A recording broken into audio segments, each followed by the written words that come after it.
Hola amigos bibliófilos, en esta ocasión os traigo otro top 10, puesto que el anterior parece que tuvo bastante éxito y agradezco a todos los que dejaron su comentario y también los que dieron al like.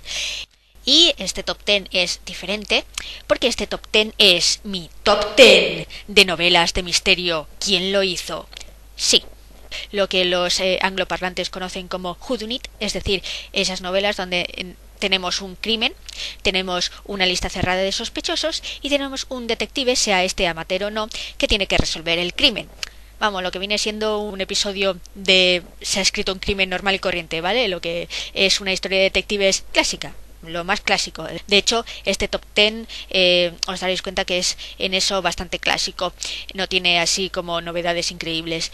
Como siempre, el top 10 es una opinión personal y no están los que considero que serían los mejores libros del género, sino los que a mí más me han gustado o más me han entretenido, porque son cosas diferentes, puesto que si hiciera un top 10 de mejores libros de este género, pues tendría que utilizar baremos diferentes. Siempre sería un poco subjetivo, pero intentaría ser más objetiva, pero esto no, esta es una opinión totalmente personal e intransferible.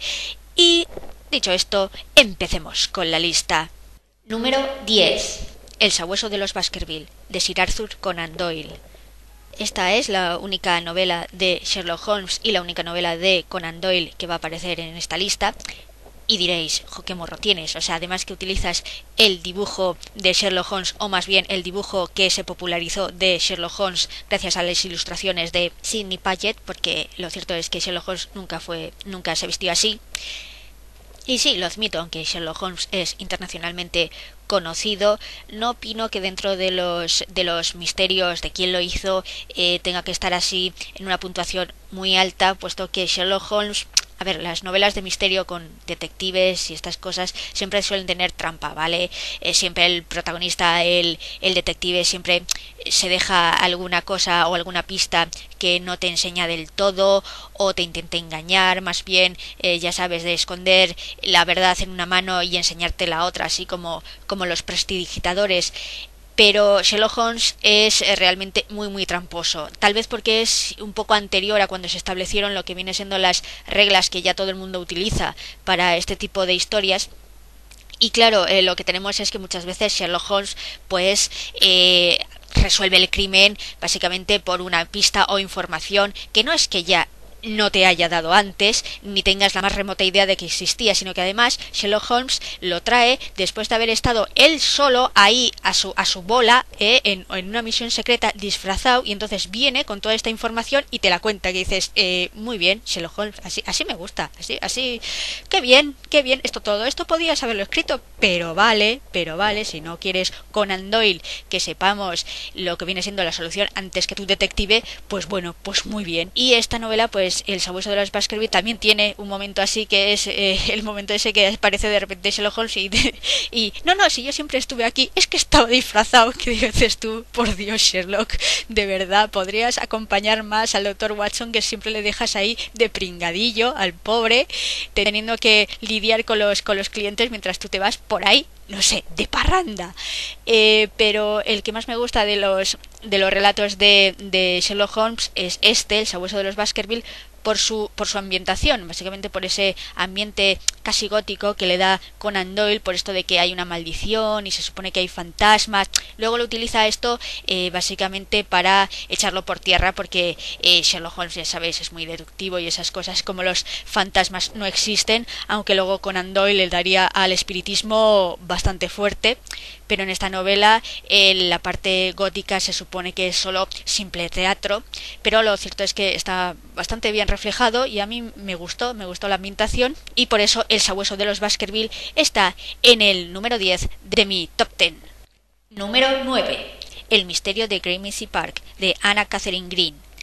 Otro clásico, considerado como la abuela de Miss Marple, básicamente porque el personaje que Catherine Green introduce, que sería Amelia Butterworth, es una dama solterona que hace de detective aficionada y es obviamente un referente que cogió Agatha Christie para su entrañable personaje de Miss Marple.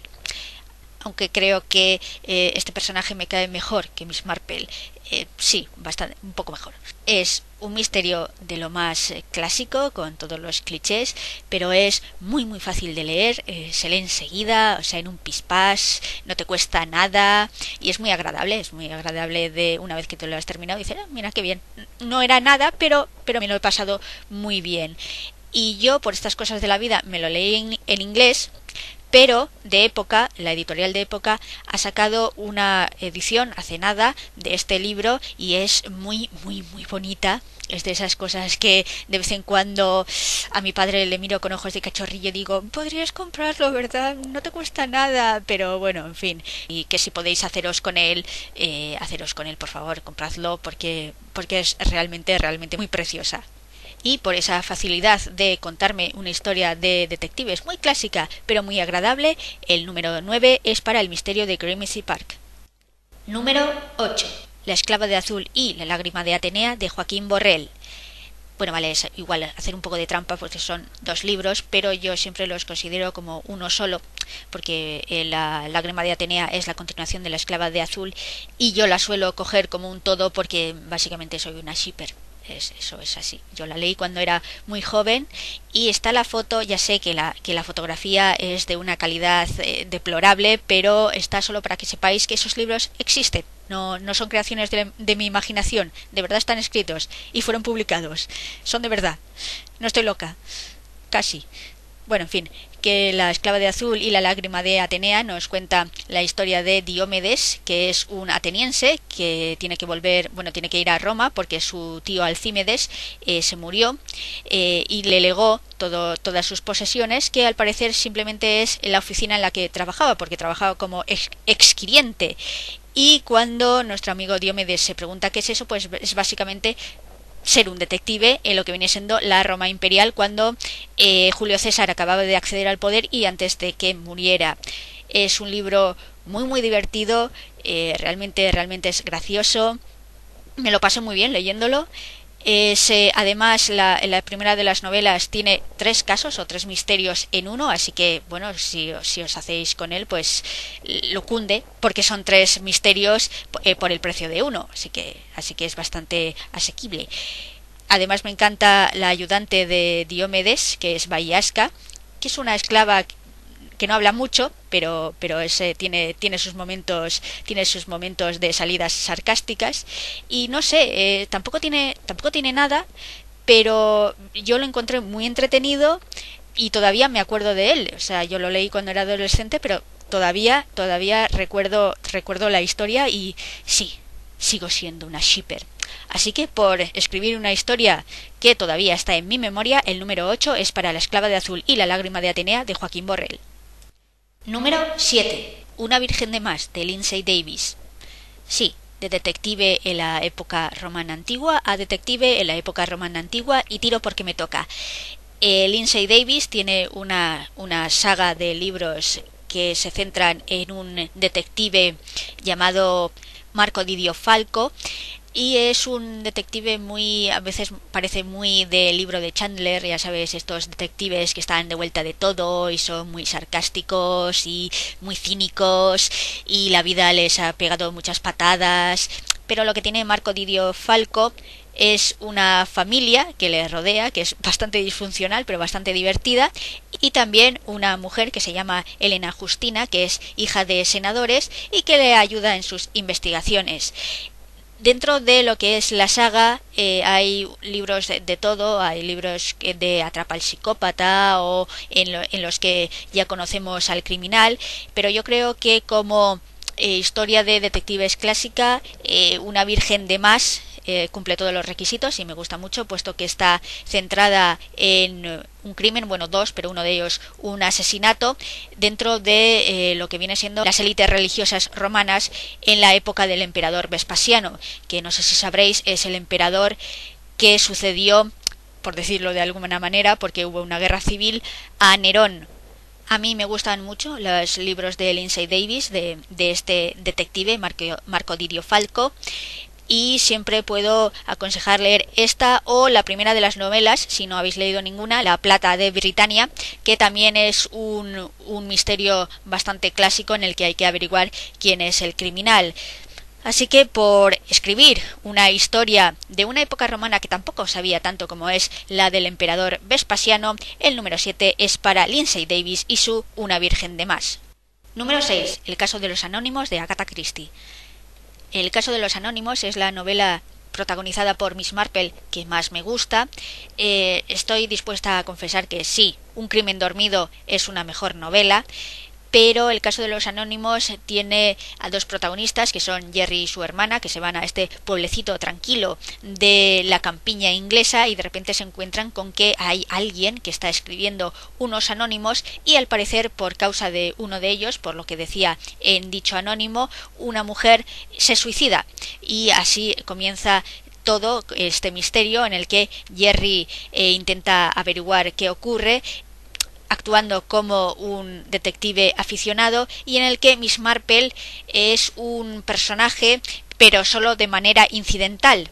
Y tal vez por eso me guste, sea el que más me gusta, porque Miss Marple tampoco es que me caiga muy bien. Es un poco una viejecita me tomen todo y cuanto menos aparezca mejor.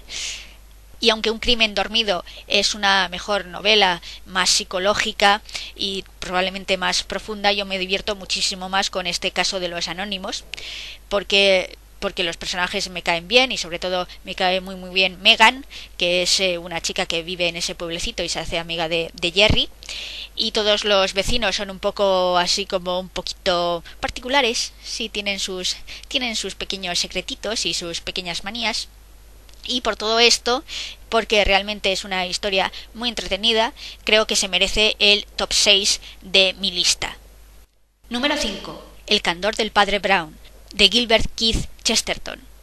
Chesterton es un escritor bastante conocido por sus escritos de periodismo, también ensayo y narración de inicios del siglo XX. También es muy conocido por sus polémicas con Bernard Shaw, por ejemplo, porque además, aunque Chesterton nació anglicano, se convirtió al catolicismo y era un acérrimo defensor de esta religión, y el padre Brown, aunque lo comenzó a escribir antes de su conversión al catolicismo, sí que ya tiene trazas de sus pensamientos católicos y por lo tanto el padre Brown pues obviamente es un sacerdote que no es un mal sacerdote, ¿vale? Es lo que viene siendo uno de esos curas que querrías tener y por los que te podría hasta caer bien la Iglesia Católica. Es muy socarrón, tiene sentido del humor y es muy simpático y además tiene un gran conocimiento del ser humano. Y el padre Brown además es considerado la antítesis de Sherlock Holmes, porque mientras Sherlock Holmes es todo analítico y deductivo, el padre Brown se deja llevar por lo que viene siendo su intuición. Y este libro, El candor del padre Brown, es una recopilación de historias muy cortas protagonizadas por el padre Brown y hay de todo, pero sobre todo hay historias de detectives de estas en sentido clásico en las que hay un misterio y de repente el padre Brown aparece y da su opinión así como quien no quiere la cosa y acierta. Y por lo tanto, por conseguir un personaje que resulta muy simpático y te cae bien, Chesterton se ha ganado el puesto número 5. Número 4. La piedra lunar de Wilkie Collins.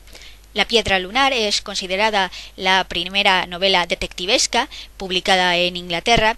No es el primer relato de detectives, puesto que el primer relato detectivesco sería el protagonizado por Dupin, escrito por Edgar Allan Poe, pero sí que podemos decir que es la novela que inaugura el género en Inglaterra y que ha servido como esquema para todos los demás, es decir, tiene todos los clichés que luego los siguientes escritores han seguido, de la misma manera que cuando ves Alien o te lees Orgullo y Prejuicio, siempre parece que son muy normales y dices, si todo esto ya lo he visto o ya lo he leído antes, sí, pero eso es porque todas las demás lo han copiado. Alien ha sido copiado hasta la saciedad y Orgullo y Prejuicio es básicamente el esquema que utilizan todas las comedias románticas, así que es normal que te suene y que te resulte muy conocido y que tampoco te sea novedoso ni sea algo especial para ti. Pues esto también pasa con La piedra lunar, pero La piedra lunar a mí me resultó una lectura muy entretenida. Está escrita en forma epistolar. Nos trata de un misterio, una antigua joya india que es regalada a una mujer en su 18º cumpleaños, que se llama Rachel Verinder, y como esta misma joya, que al parecer tiene una maldición, es robada, y luego al poco aparece el cuerpo de una de las criadas, llamada Rosanna Spearman, que al parecer se ha suicidado, y los policías tienen que averiguar el misterio, y por lo tanto tenemos una narración que va de personaje en personaje, porque cada uno de ellos cuenta desde su punto de vista lo que ocurrió. Y también tenemos dos detectives, uno que sería un poco zote y el otro pues mucho más sagaz, y cada uno de los personajes también tiene voz propia, siendo el primero de ellos, por ejemplo, el mayordomo Gabriel Betteredge, alguien que me cae muy bien. Es un poco patético, pero a la vez es ese típico mayordomo reservado y sarcástico que se puede ver en los libros y las series inglesas, pues es ese mismo. Y la historia es muy entretenida, como he dicho, es muy cliché, ¿vale? Pero sigues leyéndolo y se lee muy bien, y al final incluso parece mejor que varias novelas más modernas que puedes leer. Por todo ello, por ser un clásico y el primero y todavía poder luchar entre los mejores, el puesto número 4 es para La piedra lunar de Wilkie Collins. Número 3. El nombre de la rosa de Umberto Eco. Bien, si este top 10 tuviera en cuenta la calidad literaria, obviamente El nombre de la rosa estaría primero, pero primero ahí con una distancia kilométrica de los demás, porque obviamente Umberto Eco es un gran escritor, y El nombre de la rosa, si hiciera alguna vez, que no lo haré, pero si hiciera una lista de los 100 libros que cualquier persona debe leer, El nombre de la rosa estaría en esa lista. El nombre de la rosa es técnicamente y en esencia es una historia de misterio en el que hay que resolver un asesinato. Incluso estaría basado el personaje principal en Sherlock Holmes, como es obvio. Sin embargo, no creo que sea la parte más importante de la novela. Es cierto que es la parte en la que se fija la película, que se basa en El nombre de la rosa, porque es lo más fácil de trasladar a la pantalla. Y eso que la persona que adapta el libro al guión cinematográfico es Peter Berling, que es un experto en el tema y que él mismo ha escrito Los hijos del Grial, que es una pentalogía sobre la Edad Media, o sea que el hombre sabe de la época y también de los materiales. Pero El nombre de la rosa, lo que lo hace especial es todo aquello que rodea al misterio, no solo la ambientación, sino además y sobre todo los textos medievales y las fuentes clásicas y las diferentes ideologías dentro de la religión católica en ese tiempo, y todo eso y cómo está escrito, y eso es lo realmente importante en el libro, más que el misterio. El misterio al final es accesorio, y sí, se podría decir esto de la mayoría de los misterios, que sirven para analizar o retratar una sociedad o un grupo de gente, pero en El nombre de la rosa es especialmente obvio, básicamente por la calidad de Umberto Eco al escribir y por todo el material que recopila y cómo lo escribe y cómo lo expresa y cómo te lo da a entender. Así que sí, el número 3 es para El nombre de la rosa de Umberto Eco, aunque probablemente ganaría el número 1 en cualquier otro debate.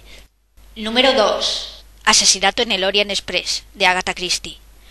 Bueno, esto es porque ni en 20.000 años pensándolo podría haber llegado a la solución del libro. Estaba el segundo puesto entre esta novela, El asesinato en el Orient Express, o Muerte en el Nilo, básicamente porque ambos son los más famosos, porque sus adaptaciones también son las más conocidas.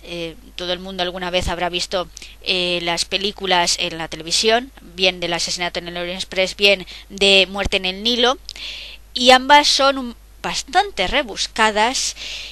Suceden en un viaje, hay muchos sospechosos y al final yo no conozco a nadie que averiguara quién era el criminal antes de que llegara el final del libro. A nadie. Porque es que no, porque mira que, y no es que Poirot, o sea, A ver, Poirot es tramposo y no te lo enseña todo, pero aún así, incluso si te lo hubiera enseñado todo, no, no es que no llegué a ese nivel. Yo creo que hay que hacer como un salto de fe dentro del cerebro, ir un paso más allá, y yo no pude.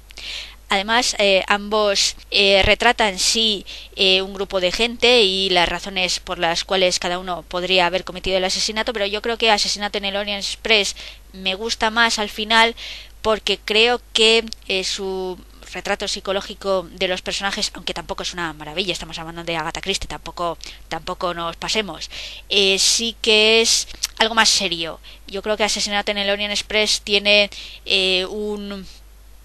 una finalidad como más seria. También es cierto que retrata a Agatha Christie como un poco retrógrada, ¿vale? Porque tenía unas ideas muy particulares sobre la justicia y cómo aplicarla. Pero Asesinato en el Orient Express se gana el número 2 por ser una de las mejores novelas de Agatha Christie. Antes de entrar en el número 1, unas cortas consideraciones. En primer lugar, por estas coincidencias de la vida, ayer murió P.D. James. P.D. James es una autora de novelas de misterio bastante conocida por su serie de Adam Dalglish, pero para el público en general es conocida por otra de sus obras, y más específicamente por la adaptación al cine de esa novela, que es Hijos de los Hombres. Podría haber introducido también a P.D. James, pero yo creo que leí a P.D. James demasiado joven, porque lo leí justamente después de Agatha Christie y son muy diferentes, ¿vale? P.D. James yo creo que sería mejor escritora, pero también tiene un desarrollo más lento de los personajes y es mucho más psicológica, y entonces era como un salto demasiado grande, y yo no le terminé de coger el tranquillo, aunque creo que tendría que leer otra vez la serie, ¿vale? Tendría que leer sus novelas de misterio para realmente dar mi opinión. Y sí que tiene una novela muy curiosa, y es la llamada La muerte llega a Pemberley, que está protagonizada por Lizzie Bennet, la protagonista de Orgullo y Prejuicio, 10 años después de que terminara la novela, y entonces hay un cadáver y un misterio, y Lizzie y su marido pues se ven envueltos en todo el escándalo, y es muy curiosa. Pueden las personas que sean aficionadas a Orgullo y Prejuicio pueden leerlo, también los que no les gustará mucho, porque no se parece mucho a la novela, y no sé hasta qué punto los fans de la novela les gustará La muerte llega a Pemberley, porque tiene el característico estilo de P.D. James de desarrollo lento, y no sé hasta qué punto es que es lentito, ¿vale? Es lentito, tiene como mucha profundidad psicológica, pero es como que no arranca del todo, y según qué día tengas pues te puede gustar o no.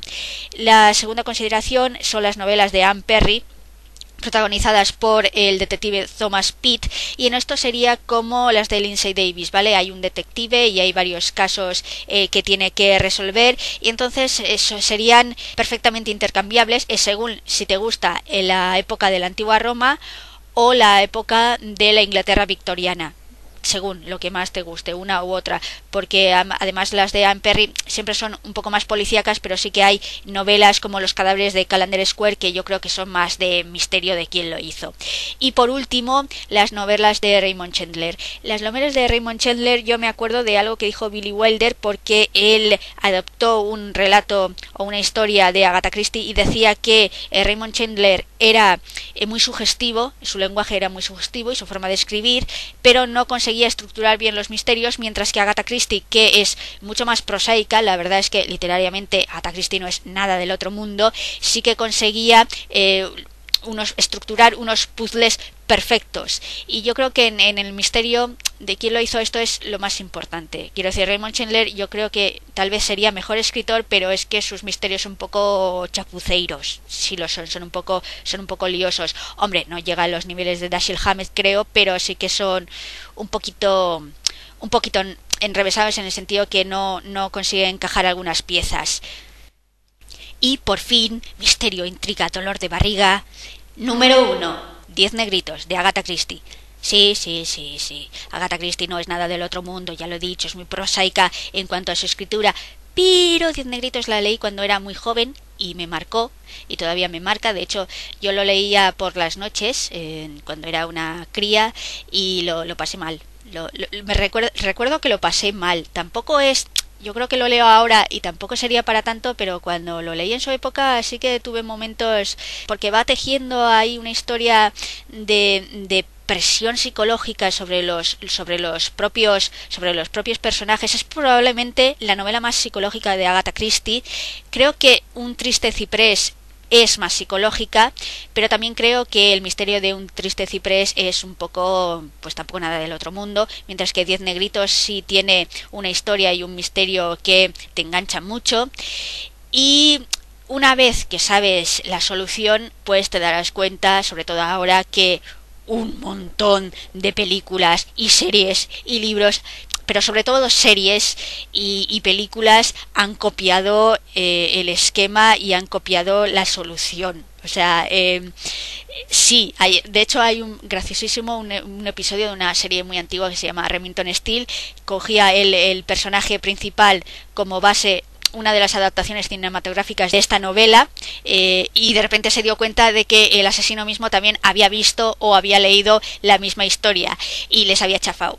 Entonces sí, 10 negritos está en el número 1 porque me marcó mucho, pero también porque creo que es una historia que ha sido bastantes veces tomada como base y copiada, e incluso adaptada o dándole un pequeño twist y esas cosas. Así que el número 1 es 10 negritos de Agatha Christie. Y eso es todo, espero que os haya gustado. Si encontráis que hay una sobredosis de Agatha Christie, esto es porque en origen la lista iba a ser las mejores novelas de Agatha Christie, pero luego decidí cambiarlo un poco porque me estaba aburriendo yo sola. Así que esa es la razón por la que hay tres novelas de Agatha Christie. Pero en fin, que espero que os haya gustado mi lista. De todas formas, si tenéis algún comentario o alguna aclaración que hacer, pues ya sabéis, en los comentarios que están abiertos. Dadle a like si os ha gustado, dadle a dislike si creéis que puedo mejorar. Y bueno, pues lo que viene siendo hasta la próxima reseña o hasta el próximo top 10. ¡Adiós!